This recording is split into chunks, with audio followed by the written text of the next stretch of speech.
अज्ञानतिमिरान्धस्य ज्ञानाञ्जनशलाकया चक्षुरुन्मिलितं येन तस्मै श्रीगुरुवे नमः। श्रीचैतन्यमनोभीष्टं स्थापितं येन भूतले स्वयं रूपा कदा मह्यं ददाति सुपदान्तिकं वन्देऽहं श्रीगुरो श्रीयुत्पत्कमलं श्रीगुरुन् वैष्णवाक्षचं श्रीरूपां सागरजातां सैगण रघुनाथवितं तं सजीवं सावधैतं सावधूतं परिजनसहितं कृष्णा चैतन्यदेवं श्रीराधा कृष्णपादान् सैगण ललिता श्रीविशाखान्विताक्षं नमो ॐ विष्णुपादाय कृष्णापृष्ठाय भूतले श्रीमते भक्तिवेदान्त स्वामिनिति नामिने नमस्ते सरस्वती देवे गौरवाणी प्रचारिणे निर्विशेष शून्यवादी पाश्चात्य देश तारिणी। हे कृष्णा करुणा सिंधो दीनबंधो जगतपते गोपेश गोपिका कांत श्री राधा कांत नमोस्तुते। तप्त कांचन गौरांगे श्री राधे वृंदावनेश्वरी वृषभानुसुते देवी प्रणमामि हरिप्रिये। वाञ्छाकल्पतरुभ्यश्च कृपा सिन्धुभ्येव च पतितानां पावनेभ्यो वैष्णवेभ्यो नमो नमः। जय श्री कृष्ण चैतन्य प्रभु नित्यानंद श्री अद्वैत गदाधर श्रीवासादि गौर भक्तवृंदा। हरे कृष्णा कृष्णा कृष्णा हरे हरे हरे राम राम राम हरे हरे। ओम नमो भगवते वासुदेवाय ओम नमो भगवते वासुदेवाय ओम नमो भगवते वासुदेवाय ओम नमो भगवते वासुदेवाय। नारायणं नमस्कृत्य नरं चैव नरोत्तमं देवीं सरस्वतीं व्यासं ततो जयमुदीरयेत्। नष्टप्रायेषु अभद्रेषु नित्यं भागवत सेवया भगवती उत्तम श्लोके भक्तिर्भवति नैष्ठकी। कृष्णाय वासुदेवाय देवकी नंदनाय च नन्दगोपकुमाराय गोविन्दाय नमो नमः। मूकं करोति वाचालं पंगुं लंघयते गिरिं यत्कृपातधं वन्दे परमानन्दमाधवं श्रीगुरुदीनतारणम्। आराधयो भगवान् ब्रजेस्तन्यस्तद्धाम वृंदावनम रम्या काचिदुपासना व्रजवधूवर्गेण कल्पिता श्रीमद्भागवतं प्रमाणं लं प्रेमापमर्तो महान् श्रीचैतन्य महाप्रभोर्मदमिदं तत्रादरो न परा। हरे कृष्णा कृष्णा कृष्णा हरे हरे हरे राम राम राम। तो श्री वृंदावन धाम में कृष्ण बलराम मंदिर की तरफ से हम सबका बहुत बहुत स्वागत करते हैं, आप सभी वैष्णवी माता जी का आज के इस भागवतम कक्षा में। तो आज का जो श्लोक संख्या है ये है 45 और अध्याय का नाम है प्रहलाद द्वारा नरसिंह देव को प्रार्थनाओं से शांत करना। और आप इन प्रार्थनाओं को कई दिनों से सुनते आ रहे हैं। तो आज का जो ये आज का श्लोक है 45वां नंबर बहुत ही महत्वपूर्ण और बहुत ही प्रसिद्ध श्लोक है। तो इसको आप हमारे पीछे दोहरा सकते हैं। यन्मैथुनादि ग्रहमेदि सुखम हितोच्छाम कंडूयनेन करयोर इव दुःख दुःखम तृप्यन्ति नेह कृपणा बहु दुःख भाजा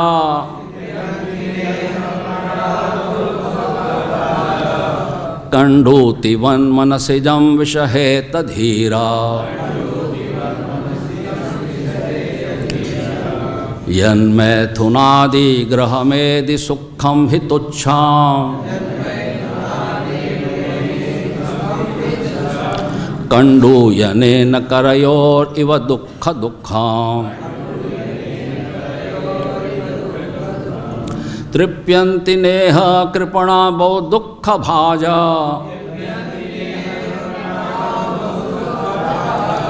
कंडूति वन मनसिजं विषहेत धीरा।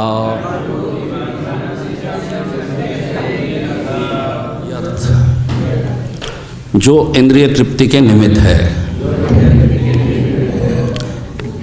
मैथुन आदि काम चर्चा, काम साहित्य का पठन या विषयी जीवन का भोग, घर में या बाहर यथा क्लब में, गृह मेदि सुखम, परिवार, समाज, मैत्री इत्यादि से अनुरक्त रहने के आधार पर सभी प्रकार का भौतिक सुख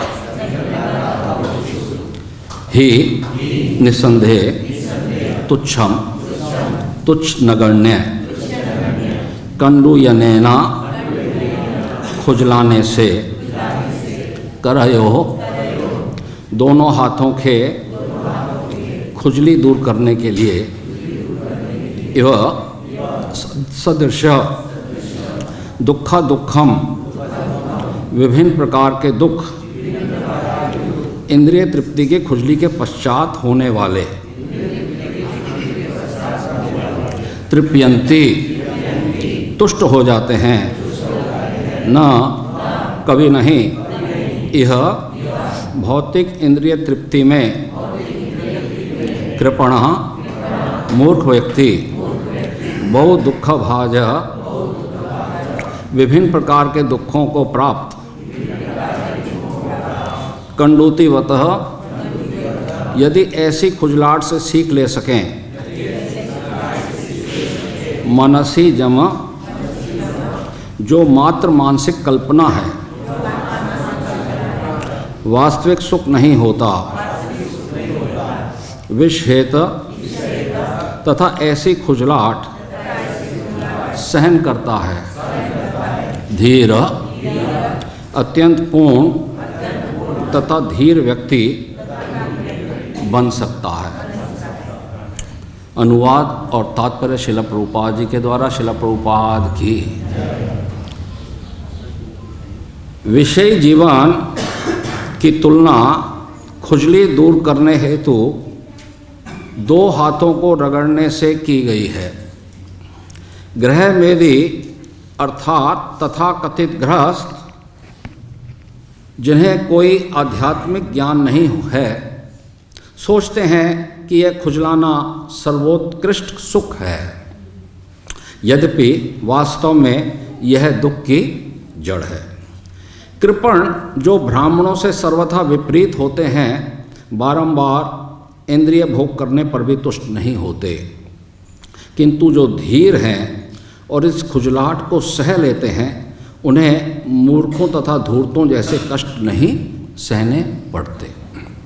तात्पर्य भौतिकतावादी सोचते हैं कि संसार का सबसे बड़ा सुख विषय आसक्ति है, अतः वे अपनी इंद्रियों को विशेष रूप से कामेंद्रियों को तुष्ट करने के लिए बड़ी बड़ी योजनाएं बनाते हैं। ऐसा सामान्यतः सर्वत्र और विशेष रूप से पाश्चात्य जगत में पाया जाता है, जहाँ विषयी जीवन की तुष्टि के लिए विभिन्न प्रकार के नियमित प्रबंध होते हैं, किंतु तथ्य यह है कि इससे कोई सुखी नहीं हो पाया। यहाँ तक कि वे हिप्पी भी, जिन्होंने अपने बाप दादों के भौतिक सुखों का परित्याग कर दिया है, विषयी जीवन के सनसनीखेज सुख नहीं त्याग सके। ऐसे लोगों को यहाँ पर कृपण कहा गया है। यह मनुष्य जीवन एक महान निधि है, क्योंकि इसी जीवन में मनुष्य अपने जीवन लक्ष्य को पूरा कर सकते हैं। किंतु दुर्भाग्यवश शिक्षा तथा संस्कृति के अभाव में लोग विषयी जीवन के मिथ्या सुख के शिकार बनाए जाते हैं। इसीलिए प्रहलाद महाराज ये उपदेश देते हैं कि इस इंद्रिय तृप्ति की सभ्यता से विशेष रूप से विषयी जीवन से भ्रमित न हुआ जाए। मनुष्य को धीर होना चाहिए, इंद्रिय तृप्ति से बचना चाहिए और कृष्ण भावना भावित होना चाहिए। इसके विपरीत कंजूस के समान ही कामी पुरुष कभी भी इंद्रिय तृप्ति से सुख लाभ नहीं कर पाता। प्रकृति के प्रभाव से बच पाना दुष्कर है, किंतु जैसा कि कृष्ण ने भगवद गीता 7.14 में कहा है, माँ में व ये प्रपदन्ते मायाम हेताम तरंती ते, यदि कोई स्वेच्छा से कृष्ण के चरण कमलों में आत्मसमर्पण करता है तो वह आसानी से बच सकता है। विषयी जीवन के निम्न कोटिक सुख के विषय में यमुनाचार्य कहते हैं, यद अवधि मम चेता कृष्ण पदारविंदे नव नव रस धाम नद्यतु मम रंतुम आसित तद अवधि बत नारी संग में सम्यर्माणे भवती मुख विकारा सुष्टु निष्ठीवनम च। चूँकि मैं कृष्ण की दिव्य प्रेम भक्ति में लगाया गया हूँ और उन्हीं में नया नया आनंद पाता रहा हूँ, अतएव जब भी मैं विषय सुख के बारे में सोचता हूँ तभी इस विचार पर थू थू करता हूँ और मेरे होंठ अरुचि से विकृत हो जाते हैं। यमुनाचार्य पहले एक बड़े राजा थे जिन्होंने अनेक प्रकार का इंद्रिय सुख भोगा था, किंतु जब बाद में वे भगवान की सेवा में रत हुए तो उन्हें आध्यात्मिक आनंद मिला और विषयी जीवन के विचार पर घृणा होने लगी। यदि विषय विचार उनके मन में आता भी तो वे घृणा से उस पर थू थू करते। शिला भक्ति वेदांत स्वामी प्रभुपाद का यहाँ तात्पर्य जो है पूर्ण होता है। तो प्रहलाद महाराज 5 वर्ष के बालक नरसिंह भगवान के समक्ष ऐसी प्रार्थनाओं का उच्चारण कर पाना और बोल पाना, भगवान के ऐसे रूप के आगे, उग्र रूप भगवान नरसिंह का, और क्या 5 वर्ष का बालक क्या प्रार्थनाएं कर रहा है, ये है बड़ा ही आश्चर्यचकित घटना है। तो आज का जो श्लोक है, यन मैथुन आदि ग्रह मेदि सुखम हितुच्छम, मतलब ये जो मैथुन आदि के साथ यहाँ पर इसमें बताया गया है कि जिसमें काम की चर्चा, काम के साहित्य को पढ़ना और विषय भोग करना, ये क्या है, ये जो सुख है इसको तुच्छ बताया गया है। और कैसा है ये सुख, कंडू यनेन करयोर इव दुख दुखम।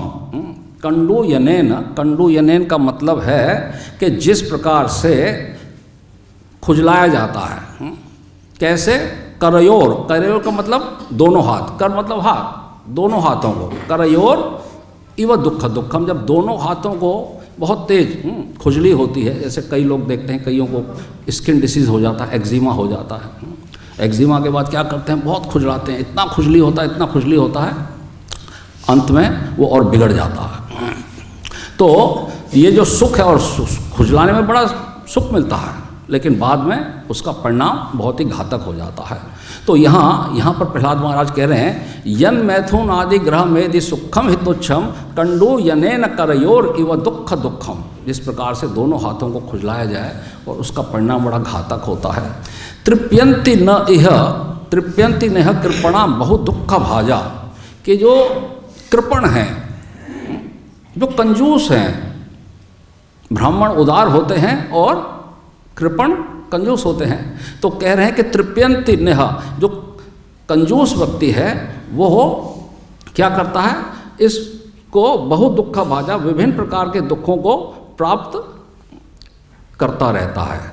और कंडूवतिन मनसिजम विषहेत धीरा, और जो ऐसी खुजलाहट से जो सीख ले लेता है, ऐसी खुजलाहट जो कि एक मानसिक कल्पना है, जो इससे सीख ले लेता है और सहन करता है, विषहेत धीरा, ऐसी खुजलाहट को सहन करता है, वो व्यक्ति अत्यंत धीर बन जाता है, अत्यंत धीर बन जाता है, जो इस प्रकार की खुजलाहट को सहन कर लेता है, यानी इंद्रिय तृप्ति में ही नहीं लगे रहता।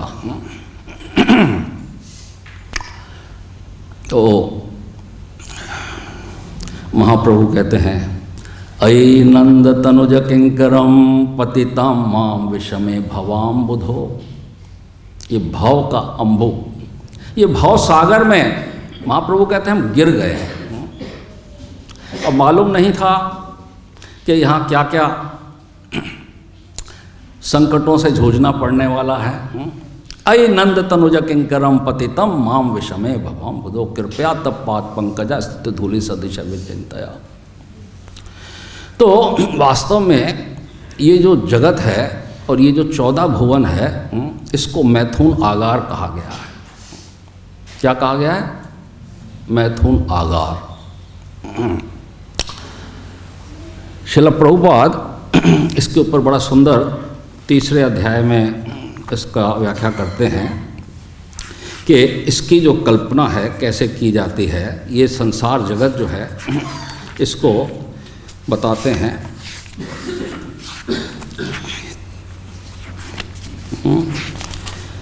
कहते हैं कि जहाँ ये श्लोक है 337, कामेशा क्रोधेशा रजोगुण समुद्भवा महाशनो महापापमा वैधे इनम वैरिणम।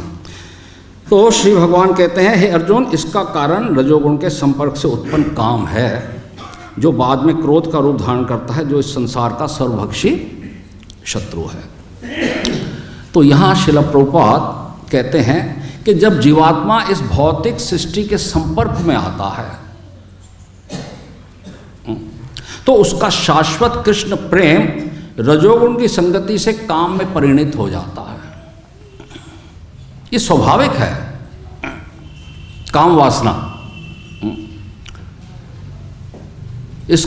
इसको एकदम खत्म नहीं किया जा सकता। इसको ये स्वाभाविक है। जैसे हम भौतिक जगत में आते हैं तो यहाँ प्रभुपाद कहते हैं कि उसका जो कृष्ण प्रेम है वो रजोगुण में संपर्क में आते ही वो कृष्ण प्रेम काम में परिवर्तित हो जाता है। और कैसे परिवर्तित हो जाता है?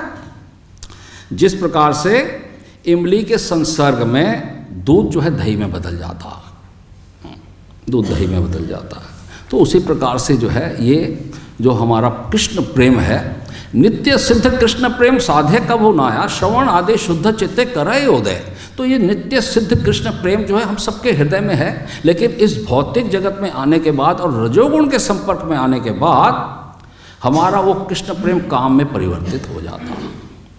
तो ये तो है एक दृष्टिकोण जिसको हमें देख करके चलना है। और आगे प्रभुपाद लिखते हैं 39वें श्लोक में, जिसका श्लोक का अनुवाद और ये पढ़ देता हूँ मैं। आवृतम ज्ञानम एतेना ज्ञानीनो नित्य वैरिणा काम रूपेण कौन्तेय दुष्पूर्वेण अनलेन च। इस प्रकार ज्ञान में जीवात्मा की शुद्ध चेतना उसके काम रूपी नित्य शत्रु से ढक जाती है। काम रूपी शत्रु से हमारी चेतना ढक गई, जो कभी तुष्ट नहीं होता और काम कभी तुष्ट होने वाला है नहीं, और अग्नि के समान जलता रहता है। अग्नि के समान जलता रहता है, दुष्पूर्वेण अनलेन च, आग की तरह जलता रहता है। तो इसमें तात्पर्य में श्रील प्रभुपाद कहते हैं कि मनुस्मृति में कहा गया है कि कितना भी विषय भोग क्यों न किया जाए, काम को कितना भी संतुष्ट तृप्त करने का कितना भी प्रयास क्यों न किया जाए, काम की कभी तृप्ति हो ही नहीं सकती। जिस प्रकार के निरंतर ईंधन डालने से अग्नि कभी नहीं बुझती, उसी प्रकार से काम की तुष्टि नहीं हो सकती। भौतिक जगत में समस्त कार्यकलापों का केंद्र बिंदु मैथुन यानी काम सुख है। अतः इस जगत को मैथुन्य आगार या विषयी जीवन की हथकड़ियाँ कहा गया है। एक सामान्य बंदी गृह को कहाँ रखा जाता है? छड़ों के पीछे रखा जाता है। अपराधी को छड़ों के पीछे रखा जाता है, किसी सामान्य बंदी को। लेकिन वो इस जगत में आता है उसको ये जो मैथुन आगार है, मैथुन आगार एक ऐसा है कि व्यक्ति इसमें खुद ब खुद बंदी बना रहता है, इससे बाहर निकलने का प्रयास नहीं करता। तो इस प्रकार से प्रभुपाद जो है इसको बड़ा सुंदर तरीके से तात्पर्य में लिख रहे हैं। तो ये जो जगत है इसको मैथुन आगार कहा गया है। इसकी सृष्टि या इसका उत्पत्ति कब से हुई? जब भगवान ने ब्रह्मा जी की उत्पत्ति करी और ब्रह्मा जी को कहा कि आप सृष्टि का विस्तार कीजिए, तो ब्रह्मा जी बहुत कुछ प्रयास करने के बाद भी सृष्टि का विस्तार नहीं कर पा रहे थे। पहले 4 कुमार मानस पुत्र उत्पन्न हुए। ब्रह्मा जी ने कहा कि जाओ तपस्या करो और सृष्टि का विस्तार करो। 4 कुमारों ने कहा, पिताजी हम इस संसार के चक्कर में फंसने वाले नहीं हैं, हमें क्षमा कीजिए, हम जा रहे हैं तपस्या के लिए, हम सृष्टि में विस्तार नहीं करेंगे। तो ब्रह्मा जी को बड़ा क्रोध आ गया, मेरे पुत्र होकर के मेरी आज्ञा को नहीं मानते, कैसे मैंने पुत्रों को जन्म दिया। उस क्रोध के कारण जो है रुद्र प्रकट हो गए, ब्रह्मा जी के मस्तिष्क से रुद्र प्रकट हो गए। क्या आज्ञा है मेरे लिए पिताजी? संतान उत्पत्ति करो। अब रुद्र ने जब संतान उत्पत्ति करनी प्रारंभ करी तो बड़े विषैले जीव जंतु जो है उत्पन्न हो गए। ब्रह्मा जी ने रोक दिया, बोले रुक जाओ रुक जाओ रुक जाओ, सृष्टि को ऐसे विषैले जीव जंतुओं से मत करो, जाओ तपस्या करो, अभी आप विस्तार मत करो। इस प्रकार से फिर ब्रह्मा जी प्रयास कर रहे थे कि किस प्रकार से सृष्टि को बढ़ाया जाए। फिर उन्होंने 10 पुत्रों की उत्पत्ति करी, जिसमें मरीचि, अंगिरा और पुलस्त्य और दक्ष और नारद, इस प्रकार से 10 पुत्र थे। तो नारद मुनि ने भी हाथ जोड़ दिए ब्रह्मा जी को। तो इस प्रकार से ये मैथुन और ये जो सृष्टि का जो है विस्तार नहीं हो पा रहा था। पहले स्त्री के संसर्ग की आवश्यकता नहीं थी। जब ब्रह्मा जी उत्पत्ति कर रहे थे केवल पुरुष ही जो है संतान उत्पत्ति करने में सक्षम होते थे, लेकिन विस्तार नहीं हो रहा था, किसी की रुचि नहीं थी। तो अब एक दिन जब चिंता में बैठे थे भारी, है ना, चिंतन कर रहे थे ब्रह्मा जी, तब उनका शरीर जो है 2 भागों में विभक्त हो गया ब्रह्मा जी का। और एक भाग से जो है सार्वभौम सम्राट जो है स्वयंभू मनु प्रकट हुए, और एक भाग से जो है प्रकट हुई शत्रुपा, महारानी शत्रुपा। तो ये जो है स्वयंभू मनु और शत्रुपा, महारानी शत्रुपा से जो है यहाँ से मैथुन क्रिया से संतान उत्पत्ति प्रारंभ हुई। उससे पहले जो है ये प्रक्रिया नहीं थी। और जब ये मैथुन आदि क्रिया से संतान उत्पत्ति होने लगी तब जो है फिर पूरा जगत जो है ये जीवों से भर गया। तो ये एक बात समझने की है कि ये मैथुन आदि जो है ये प्रारंभ में नहीं था। ब्रह्मा जी को सृष्टि करनी थी, भगवान की आज्ञा थी, तो फिर इस प्रकार से जो है ये दैवी इच्छा से जो है ये सारा कार्य संपन्न हुआ। तो आप जानते हैं किस प्रकार से जो है स्वयंभू मनु के 2 पुत्र हुए, प्रियव्रत और उत्तानपाद, और फिर 3 पुत्रियां हुई उनकी। 3 पुत्रियां जो हैं उनकी कौन सी थी? आकुति, देहूति और प्रसूति। तो इनके विवाह से जो है फिर पूरा जगत जो है आगे चल करके सब प्रकार से बढ़ गया। तो एक तो ये कार्य हुआ, और जब एक दूसरा कार्य ये हुआ कि जब ब्रह्मा जी देख रहे थे कि भाई सृष्टि का जो है आगे विस्तार नहीं हो रहा है, किस प्रकार से सृष्टि का विस्तार हो, तो उस समय जो है ब्रह्मा जी ने 5 प्रकार की अविद्याओं को प्रकट किया। जब तक संसार में अविद्या नहीं होगी तब तक व्यक्ति जो है संघर्ष नहीं करेगा, परिश्रम नहीं करेगा, इंद्रिय तृप्ति को पाने का प्रयास नहीं करेगा।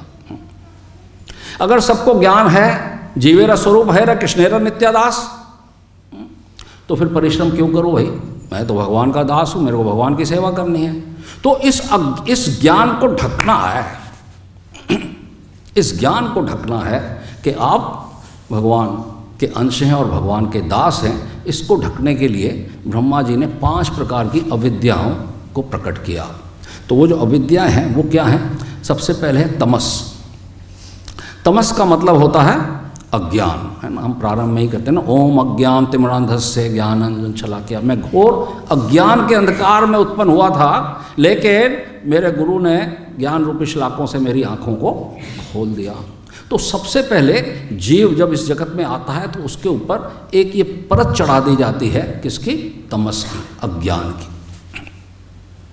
और तमस क्या है कि अपने स्वरूप को भूल जाना, अपने अपने वास्तविक स्वरूप को भूल जाना और मैं भगवान का दास हूँ, इस स्वरूप को भूल करके वो इस जगत में क्या करता है, वो परिश्रम करता है, संघर्ष करता है। तो पहली अविद्या कौन सी है, तमस। दूसरी है मोह। मोह क्या है, मोह ये है कि आई एम दिस बॉडी, मैं ये शरीर हूँ और मैं सुख भोगूंगा, इसी के लिए मैं आया हूँ, मैं सुख भोगने के लिए आया हूँ, इस प्रकार से। और इसके लिए सारी सामग्री एकत्र करूँगा, जो जो मेरे को सुख प्रदान कर सकता है उस सारी सामग्री को मैं एकत्र करूँगा। इस प्रकार से वो ये दूसरी परत उसके ऊपर चढ़ा दी जाती है। और तीसरा है महामोह। महामोह समस्त वस्तुओं को जो भी मैंने एकत्र की है उसको अपना स्वामी मान लेना।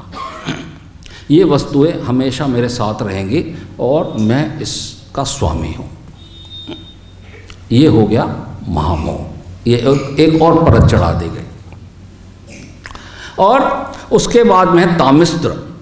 तामिस्त्र का मतलब है भोग की इच्छाएं पूरा करने के लिए जब हम चेष्टा करते हैं और कोई उसमें अगर रुकावट डालता है, मैं एंजॉय करना चाहता हूँ और कोई मेरे एंजॉयमेंट में रुकावट डालता है तो क्रोध उत्पन्न होता है और उस क्रोध को कहते हैं तामिस्त्र। ब्रह्मा जी ने कहा लो एक परत और चढ़ा देता हूँ, 4 परतें चढ़ गई और फिर 5वीं परत है अंधतामिस्त्र। अंधतामिस्त्र क्या है, जब भोग की वस्तुएं इकट्ठी कर ली और भोग रहे हैं, कुछ कुछ सुख भी प्राप्त हो रहा है, ऐसा नहीं कि सुख नहीं मिलता। एक भौतिक रस होता है, एक भक्ति का रस होता है। भक्ति रसामृत सिंधु भक्ति का रस है। और संसार में भी ऐसा नहीं कह सकते कि भौतिक रस नहीं है, लेकिन वो रस क्या है, पुनः चर्विता चर्विणाम, बार बार उसी को हम चबाते रहते हैं और रस तो आ नहीं रहा और अपने ही दांतों से खून निकालते रहते हैं। तो अंतिम जो है अंधतामिस्त्र, मतलब छिन जाने का भय, जो कुछ मैंने एकत्र किया है इसको कहते हैं अंधतामिस्त्र। तो ये 5 जो है ये अज्ञान अविद्या संसार में उत्पन्न की जाती है ताकि व्यक्ति यहाँ आकर के परिश्रम करे और धन उपार्जन करे, अनेक प्रकार से यहाँ पर विस्तार हो, परिवार का विस्तार हो, अनेक प्रकार से आर्थिक विकास हो। आर्थिक विकास कैसे होगा, जब तक अज्ञान है हम आर्थिक विकास में प्रयास करते रहेंगे कि हमें और धन चाहिए, हमें और धन चाहिए, हमें और आगे बढ़ना है। एक सामान्य आदमी क्या सोचता है जीवन में कि मैं अधिक से अधिक मेहनत करूं, धन कमाऊं, अपने आप को संतुष्ट करूं, अपने परिवार को संतुष्ट करूं। यही तो जीवन का लक्ष्य था। इस मोमेंट में आने से पहले श्रील प्रभुपाद और प्रभुपाद के ग्रंथों से पढ़ने से पहले हम अज्ञानता में यही तो हमारा लक्ष्य था जीवन का कि किस प्रकार से मेरे को अच्छा पोस्ट मिल जाए, अच्छा पद मिल जाए, अच्छा कार्य करूं, धन कमाऊं और उसके बाद में एंजॉय करूं लाइफ को। यही लाइफ है, यही सक्सेसफुल लाइफ यही है। लेकिन ये अज्ञानता जो है, ये 5 अज्ञानता चढ़ाई जाती है। अब जो अगला श्लोक आप कल पढ़ने जाएंगे उस श्लोक में जब ये भोग भोगते भोगते व्यक्ति थक जाता है, एक स्थिति ऐसी आती है पुनः चर्विता चर्विणाम, थक गया, अब कितना भोगूं, अब कुछ रस नहीं आ रहा, तो फिर व्यक्ति कहता है छोड़ो अब इन बातों को। तो फिर अगले श्लोक में जो आप कल पढ़ने जाओगे उसमें बड़ा इंपॉर्टेंट श्लोक है अपवर्गया। अपवर्गया का अर्थ है मोक्ष मार्ग में प्रगति करने के लिए किए जाने वाले 10 प्रकार के कार्य। तो जब व्यक्ति थक जाता है तो मोक्ष प्राप्त करने के लिए 10 प्रकार के कार्य करता है, जिसका आप कल श्रवण करेंगे। लेकिन अभी हम आज अपवर्गीय की बात नहीं करेंगे, अभी हम किसकी बात करेंगे, पवर्ग की बात करेंगे। पवर्ग का विपरीत होता है अपवर्ग। अपवर्ग है जब संसार में हम भौतिक इंद्रिय तृप्ति में हमारी रुचि समाप्त हो जाती है तो हम अपवर्ग की तरफ बढ़ते हैं। लेकिन जब तक हम भौतिक इंद्रियों में रस ढूंढते हैं तो हम क्या प्रयास करते हैं, पवर्ग।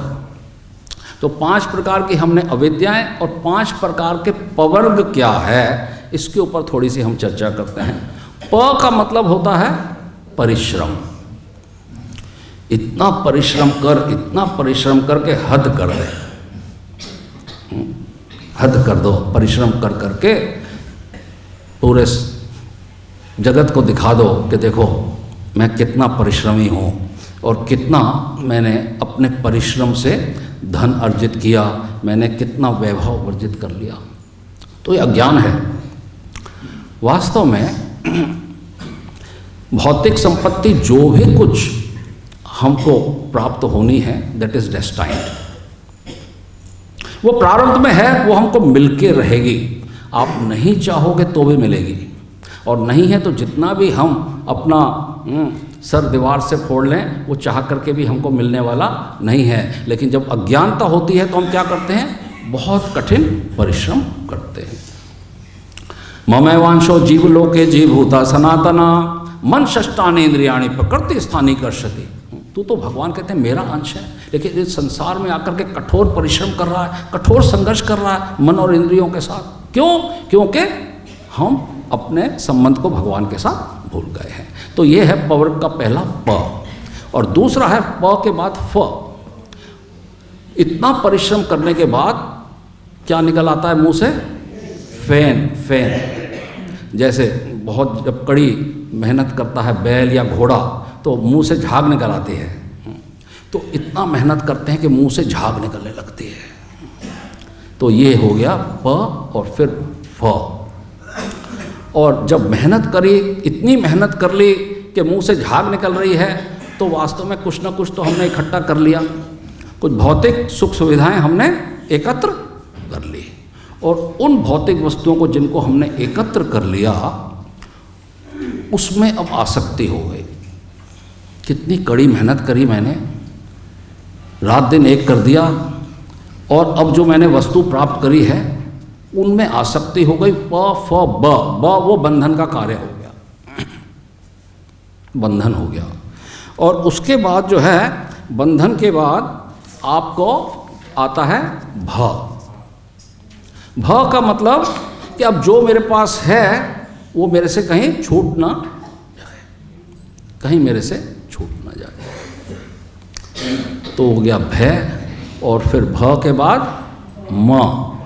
प फ ब भ म।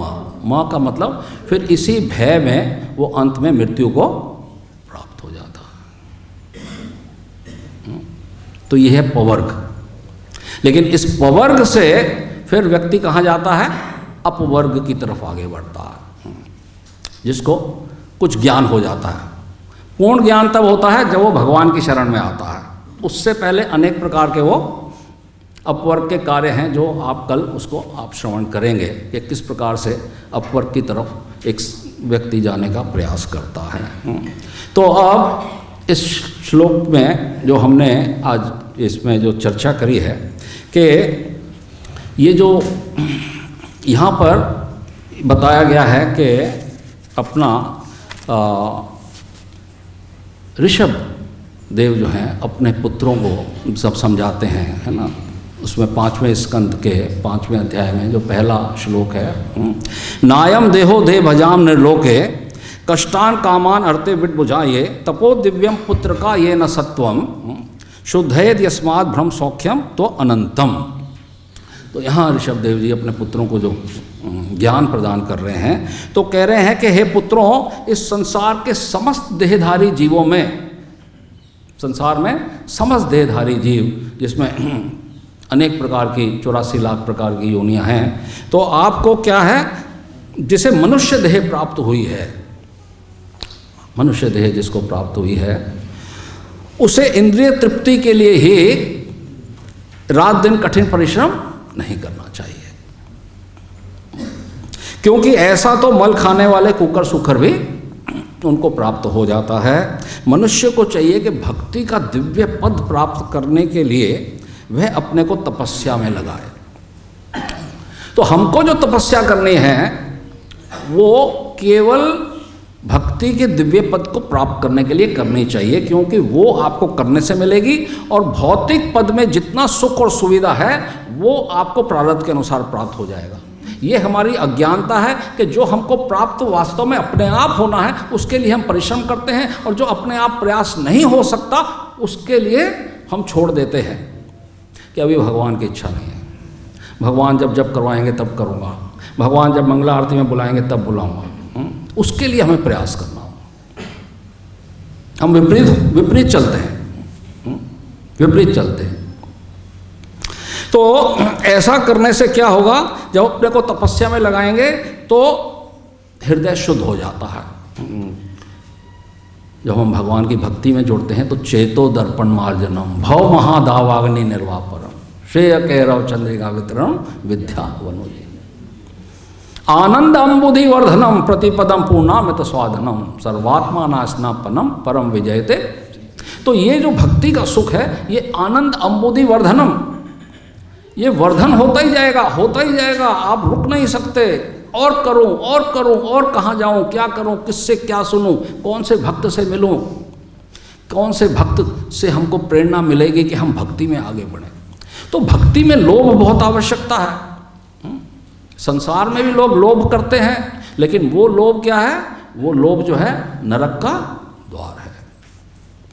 तो इस प्रकार से केवल अगर हमको इतनी बात समझ में आ जाती है कि हमको भक्ति में बने रहना है, जो शिला प्रभुपाद ने हमारे को ये शिप दिया है, ये जहाज दिया है, इसमें केवल टिके रहना है, बैठे रहना है।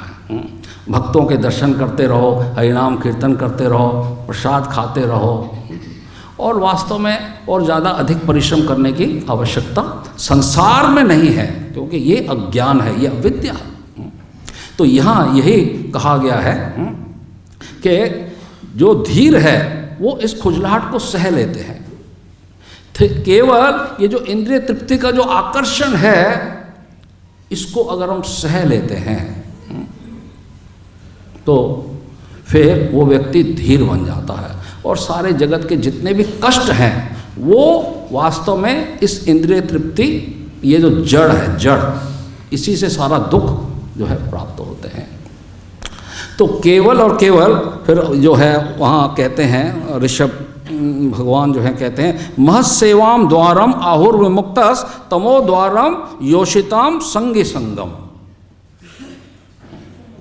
कि आध्यात्मिक दृष्टि से उन्नत महापुरुषों की सेवा करने से ही मनुष्य इस अज्ञान से, इस भवबंधन से मुक्त हो सकता है, और कोई नहीं है। जो लोग स्त्री तथा मैथुन प्रेमी व्यक्तियों की संगति करते हैं उनके लिए नरक का द्वार खुला रहता है। तो वास्तव में ये सारी चीज़ें केवल श्रवण ही नहीं करनी, श्रवण के साथ साथ इसका चिंतन और मनन, कितना हम पे कृपा है, हमको कैसे ब्रह्मांड भ्रमिते कौन भाग्यवान जीव गुरु कृष्ण प्रसादे पाए भक्ति लता बीज, कितनी योनियों में भटकते भटकते इंद्रिय तृप्ति करते करते आज इस जीवन में मनुष्य जन्म मिल गया। पहले तो 84 लाख योनियों में भटकते भटकते मनुष्य जन्म मिल गया, और मनुष्य जन्म मिलने के बाद बहुत ही कम भाग्यशाली जीव हैं जिनको धाम प्राप्त हो गया, वृंदावन धाम प्राप्त हो, मनुष्य जीवन मिल गया, वृंदावन धाम प्राप्त हो गया, और फिर शिला प्रभुपाद जैसे हमको गुरु प्राप्त हो गए, आध्यात्मिक गुरु प्राप्त हो गए। तो जीवन का सर्वाधिक सर्वोच्च सुख और सर्वोच्च हम भाग्यवान हैं, और इसका हमको इसका अहंकार होना चाहिए। वास्तव में ये वास्तविक अहंकार है कि हम भगवान के दास हैं, शिला प्रभुपाद हमारे गुरु हैं, और ऐसे भागवतम कक्षा में और हम बैठ करके जीवन में कभी सोचा भी नहीं था कि मेरे जीवन में कभी ऐसा घटना, ऐसी समय आ सकती है, कभी नहीं। संस्कृत का ए भी नहीं जानता था क्या होता है, ए क्या होता है। आज शिला प्रभुपाद आप सब वैष्णव कृपा से हम भी थोड़ा थोड़ा समझने लगे हैं। तो ये कृपा हो जाती है, एक कृपा। तो एक तो साधना भक्ति होती है ना, फिर जब कृपा हो जाती है तो फिर मूकम करोति वाचालम पंगुम लंघयते गिरिम, फिर तो ठाकुर जी आगे बढ़ाते ही जाते हैं। क्यों? अब रास्ता है, आगे बढ़ता जा। ठीक ठीक। तो किसी का कोई प्रश्न है, कोई जिज्ञासा है तो आप कर सकते हैं। आज हमारा सौभाग्य है कि हमारे बीच में धर्मात्मा प्रभु ने आज हम पे कृपा की है। तो प्रभु जी कुछ आप थोड़ा 2 शब्द बोलिए। नहीं, और कोई आप में से कोई अगर इस संदर्भ में कोई बोलना चाहता है, किसी का कोई प्रश्न है, कोई टिप्पणी है? ठीक है, सब संतुष्ट हैं? सब संतुष्ट हैं? चलिए, श्रीमद् भागवतम महापुराण की, शिला प्रभुपाद की।